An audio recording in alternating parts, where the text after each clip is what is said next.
Agora, na Tati Multiplataforma, o consumidor tem hora e espaço garantidos. Hora do Consumidor. Olá, Ribeirão! Olá, toda a região metropolitana de Ribeirão Preto. Hoje o bate-papo é com a doutora Flávia Pérez.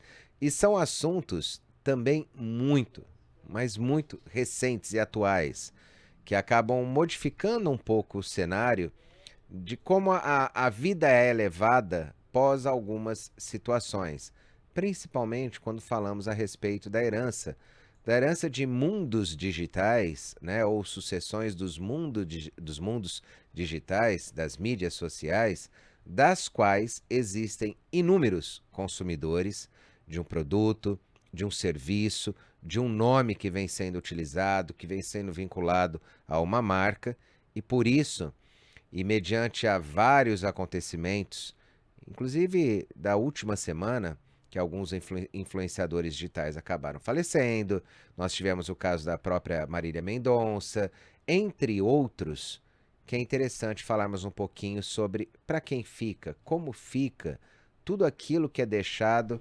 através de uma herança digital. Doutora Flávia, bem-vinda. Muito obrigada, Rodrigo. Boa tarde a todos. É um prazer estar aqui novamente. O que seria essa herança digital? Perfeito. Bom, a herança digital, ela vai ser a herança de tudo aquilo que a gente não consegue materializar, né? De tudo aquilo que realmente a gente encontra como moedas digitais, perfis em jogos, perfis em redes sociais, tudo aquilo realmente que faz parte aí do mundo do online, né? Desse mundo digital, que a gente tanto está inserido hoje em dia. É engraçado que você falou também sobre a questão de jogos, perfis de jogos, Sim. que é algo esquecido e que é algo que é extremamente rentável para algumas pessoas. Com certeza. Tem muitas pessoas que elas realmente monetizam isso, né? Que elas têm esses jogos que gasta-se realmente dinheiro neles, que se conquistam alguns itens dentro dos jogos que de repente essa pessoa depois consegue vender esse perfil. Ou, enfim, que ela vai conseguir dinheiro através disso, não só, mas também publicando conteúdo, né? A gente sabe que tem muitos influencers aí, muitos produtores de conteúdo, que, na verdade, tem, né, esse tipo de conteúdo de jogos, de mostrar jogos, de estar jogando e fazendo as lives, né? Então, isso tudo também, além dos próprios perfis desses jogadores, né? Também é uma forma de você obter dinheiro. Eu vou pensar direto as 3 maiores plataformas, talvez, hoje, o Face, o Instagram e o YouTube, com o Instagram e o YouTube com mais monetização hoje, né? No Facebook você tem um direcionamento, você pode deixá-lo como herança a quem ou virar um memorial. No Instagram e YouTube não. Eles precisam que alguém movimente essa rede, né? Que alguém dê vida a essa rede. Inclusive, existe a própria rede do Saulo Gomes, ela é movimentada, se eu não me engano, pela esposa ou parentes, que dão sequência ao trabalho dele. Vão levantando, vão trazendo memórias, vão trazendo atualizações sobre tudo aquilo que foi o legado. E pergunto a você, essa discussão sobre herança digital, ela precisa passar via o judiciário, ela pode ser homologada em um cartório, ela precisa ser homologada num cartório e depois receber a chancela do judiciário para encerrar uma discussão. Qual é o caminho correto para que as pessoas que acabem ficando herdeiras de um mundo digital, de um mundo diferente, tenham para se documentar ou como sequência para não caírem em algumas armadilhas aí? Na realidade, a gente vai seguir, né, a mesma ideia de quando a gente está falando dos bens que a gente pode chamar de bens corpóreos, né, não digitais. A gente vai seguir a ideia de que, se houver um acordo, realmente podemos fazer, né, houver um acordo, a gente não tiver nenhum herdeiro que seja incapaz ou menor de idade, a gente vai seguir aí podendo fazer no cartório tranquilamente. É quase um Agora, inventário que é feito no não, mundo digital? isso a gente vai fazer inventário normalmente, tá? Isso vai integrar os bens do inventário. Então a gente, na verdade, vai fazer o inventário. Isso vai entrar para os bens do inventário, a gente vai fazer ele, e aí nessas hipóteses de ter acordos, serem todos maiores, todos capazes, né?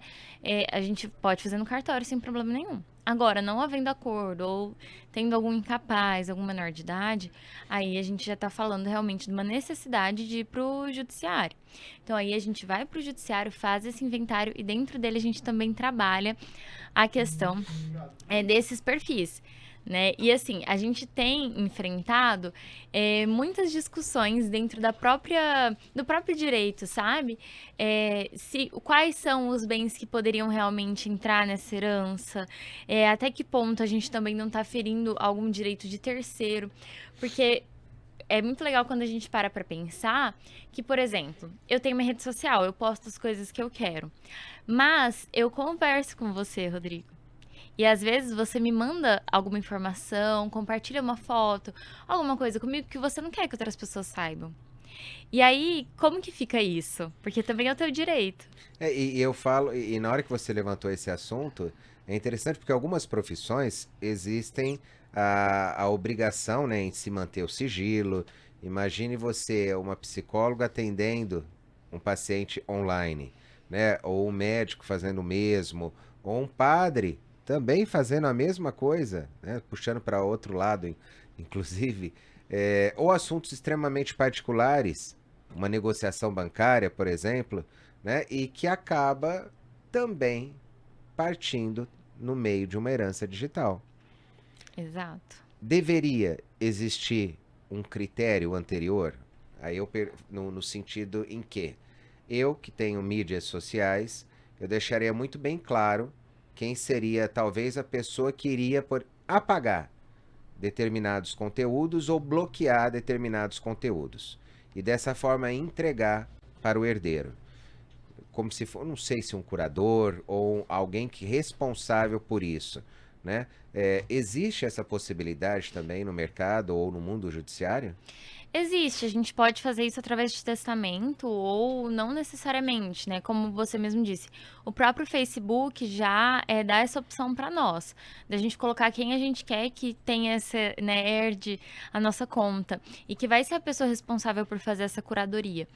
Mas tem justamente por conta, né, dessas situações mais delicadas, a gente tem enfrentado muito esse debate dentro do direito de até que ponto a gente realmente pode deixar livre isso, sabe?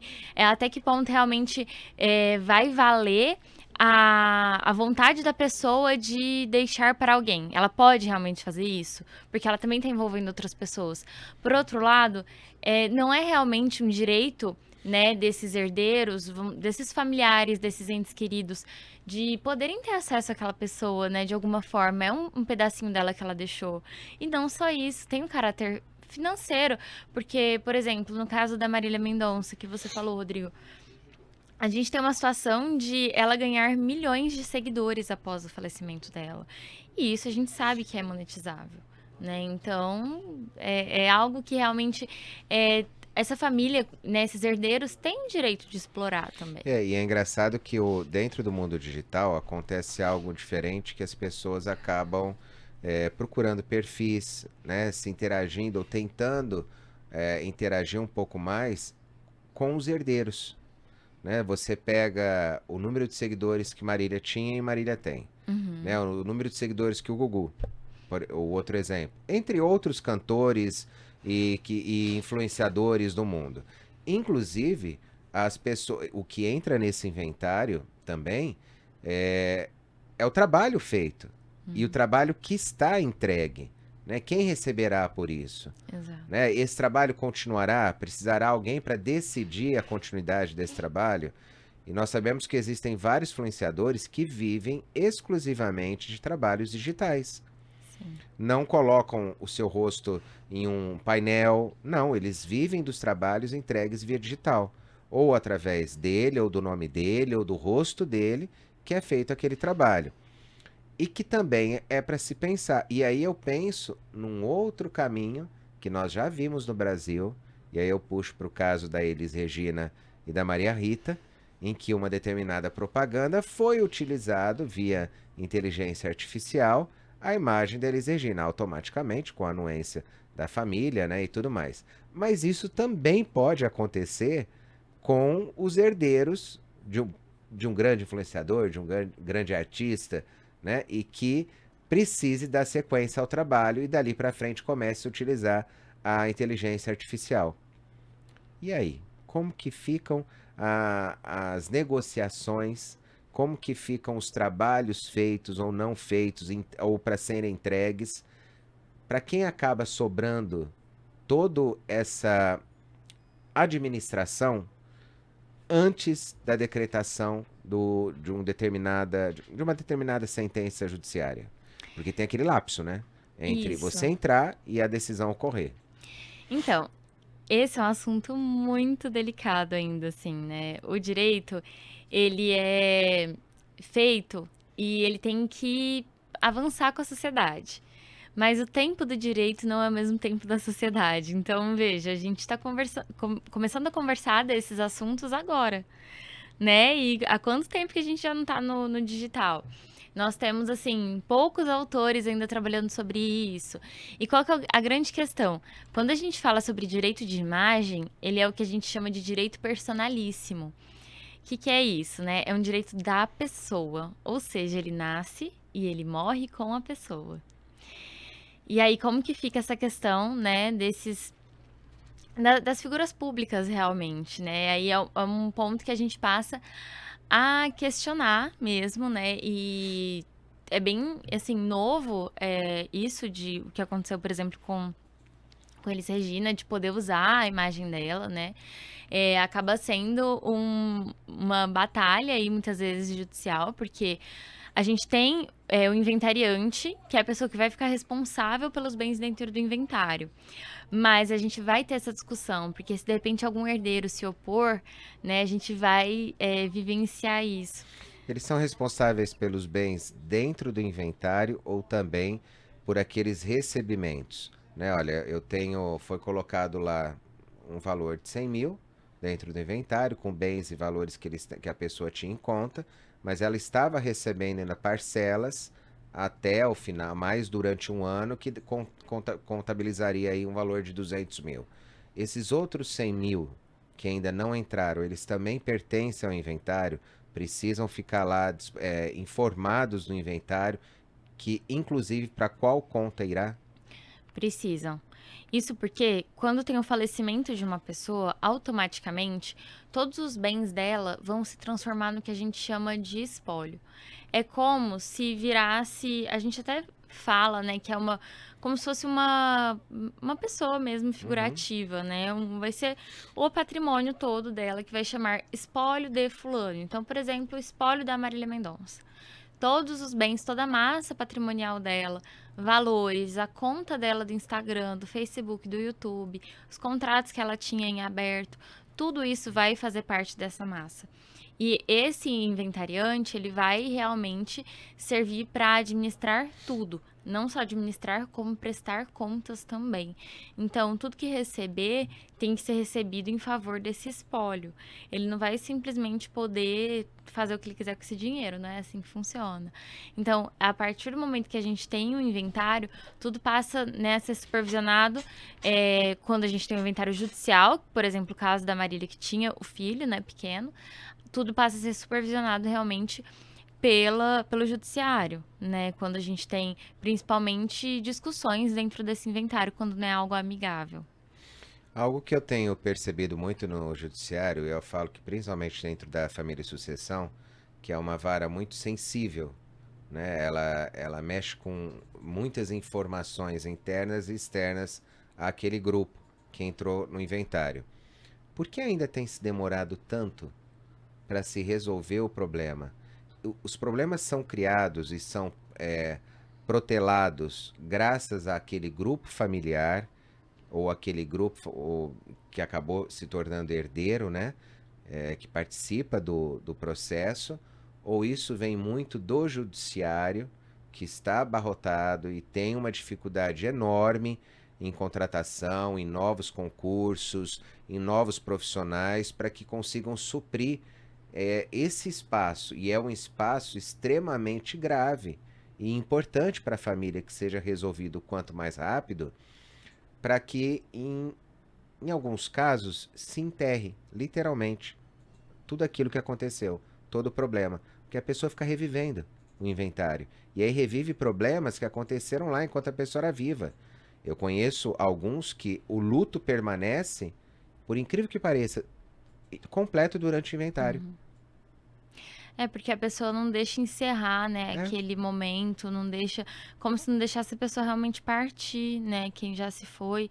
É muito difícil. Eu gosto muito, assim, de pensar nos processos para além, né, do papel que a gente diz. Hoje a gente nem usa mais tanto papel, né, mas para além daquele arquivo que tá lá, né, tem as pessoas por trás dele, elas são vão sentir, né? Vão ter angústia em continuar naquele processo.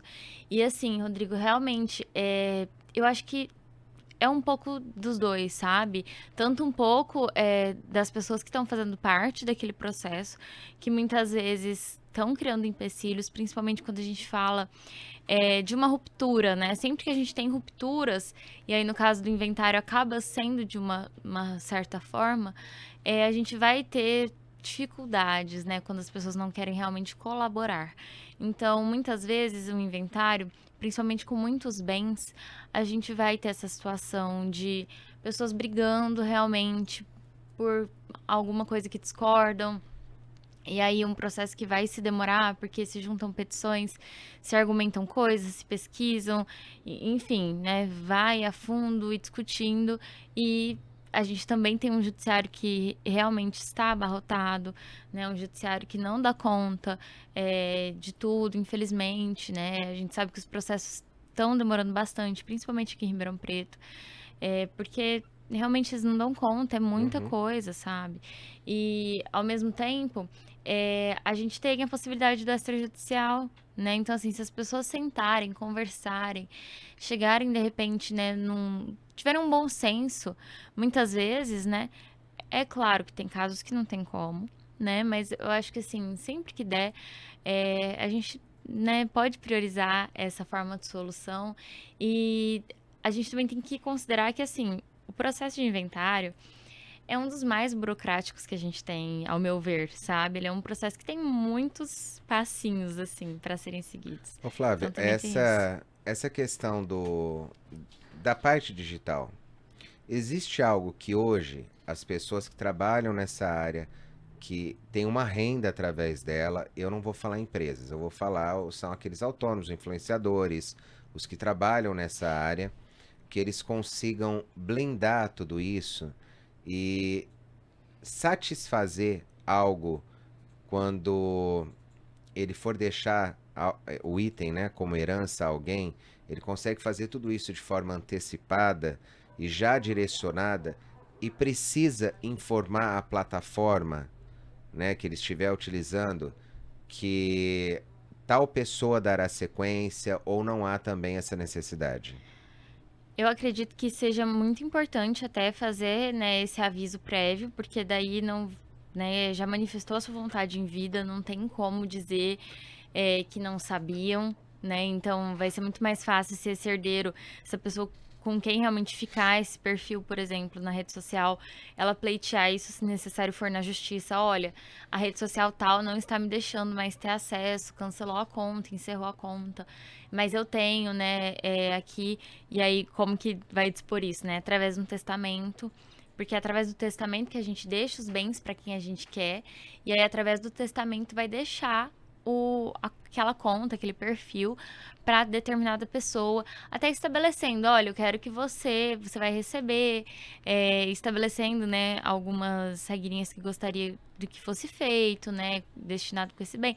É claro que a gente tem os limites também na herança, né, você não pode fazer nenhum tipo de exigência que crie uma condição que a pessoa não possa cumprir. Mas coisas mínimas, né, também até pensando em preservar um terceiro, isso pode ser feito sem problema nenhum. E se não for feito via testamento? A pessoa fez uma carta, ou mandou um e-mail, ou mandou um WhatsApp para aquele melhor amigo, para alguém da família responsável, que lá ele estivesse descrevendo toda a situação futura e todos os bens que ele teria no futuro, caso ocorresse a morte e tudo mais. Tudo aquilo que ele estaria trabalhando, os recebimentos, ele deixaria lá via WhatsApp, por exemplo. E pode acontecer, porque a pessoa acha que é um meio, como é muito utilizado no campo trabalhista, o meio digital, né, como prova, também acham que é dessa forma. Quando a pessoa faz esse caminho, utiliza outros meios que não são através do testamento, o que pode acontecer? Muito possivelmente não vai ter uma validade, porque a gente tem a forma da gente estabelecer o que vai ficar para cada pessoa é através do testamento. O testamento, ele obedece algumas regrinhas. A gente até pode fazer um testamento que não vá ser feito no cartório, né? Um testamento particular. Mas ainda ele tem algumas regras, como, por exemplo, testemunhas. Então, esse é um ponto que a gente tem que pensar. Eu acredito que nada no direito de alguma forma, assim, terminativa que a gente não possa discutir, né? A gente sabe que o que mais se fala no direito é depende. Então, eu acredito que depende. Eu creio que a gente possa pegar esse tipo de prova e levar para uma discussão no judiciário. Eu Porque acredito. outras linhas do direito, outros campos do direito já utilizam, né, esses itens como meios de prova. E eu Sim, dei o exemplo da trabalhista porque ela é muito clara nisso. E na hora que você vai buscar qualquer assunto no Google, por exemplo, sobre herança digital, sucessão digital, ele é muito restrito, inclusive sobre decisões judiciais nesse sim, campo.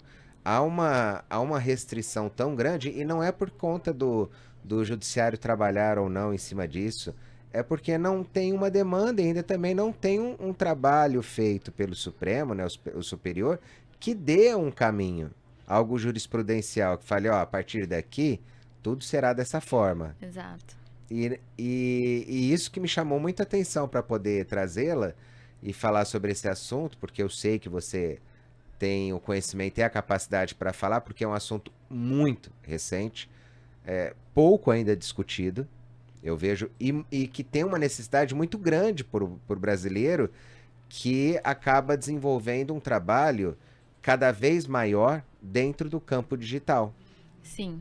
né? E aí, por isso que eu falo sobre essa questão. E por sinal, pediram já para que nós escutamos aqui, eu e você, sobre a questão da Lei Maria da Penha, em um assunto que vem sendo muito falado, o que existe por trás da Lei Maria da Penha, né? E aí vem é engraçado porque existe e existe para determinado fim, só que uma parcela começou a liberar alguns vídeos que perdendo a validade, né? Não dando validação à lei como realmente ela deve ser. Inclusive contando o fato da Maria da Penha e de tudo que aconteceu anterior a essa lei. Eu vou para o Savenhago e volto com a doutora. Vamos lá. A turma toda vai querer participar do mundo de Harry Potter no aniversário Savenhago. A cada R$ 50 em compras, o cliente Saviganhe recebe um pacote de figurinhas. E ainda tem as melhores ofertas do ano. Confira! Aniversário Savenhago. Venha comemorar no mundo de Harry Potter. Tomate longa-vida, o italiano, quilo, R$ 3,25 no nosso cartão, a R$ 2,95. Arroz tipum, Serra Azul, 5 quilos, R$ 26,40. Óleo de soja Vitalive, 900 ml, R$ 5,39. Frango inteiro congelado Itabom, quilo, R$ 7,90. Leite longa-vida Jussara, 1 litro, R$ 4,59. Batata de primeira, o quilo, R$ 4,98 e no nosso cartão, a R$ 4,48. Açúcar Cristal Sucre, 5 quilos, R$ 17,50. Feijão carioca caminho, 1 quilo, R$ 5,68. Café Vasconcelos, 500 gramas, R$ 17,80. Repolho verde, peça o quilo no Saviganhe, R$ 1,75. A turma toda vai querer participar do mundo de Harry Potter no aniversário Savenhago. A cada R$50 em compras, o cliente Saviganhe recebe um pacote de figurinhas. E ainda tem as melhores ofertas do ano. Confira! Aniversário Savenhago. Venha comemorar no mundo de Harry Potter. Voltamos com a doutora Flávia. Doutora, para quem está nos ouvindo, eu já vou falar que a próxima oportunidade nós vamos falar sobre Maria da Penha. Para quem está nos ouvindo, quais são os documentos necessários que a pessoa em vida precisa já estar organizada para uma possível herança digital? Eu acho importante a pessoa já organizar realmente a documentação que ela tenha no sentido de qual é, né, o login e senha desses perfis. Fazer o testamento, perdão, sempre vai ser a melhor opção. Então, faz o testamento muito melhor do que mandar uma mensagem no WhatsApp, que talvez a gente vai discutir depois.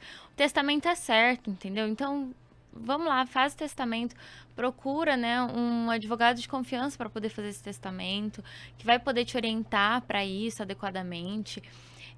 E realmente já ir separando quais são esses bens, né? Então, por exemplo, tem a questão das criptomoedas, os perfis em jogos, tudo isso. Já separar de uma forma que seja mais acessível e fácil para as pessoas, né, que vão herdar aí esses bens, tal qual a gente faz com uma casa, por exemplo, sabe? Organizar a papelada e fazer um bom testamento. Justamente. Dessa forma, quero agradecê-la mais uma vez, agradecer aos nossos ouvintes e telespectadores e até amanhã, se Deus assim nos permitir. Hora do Consumidor.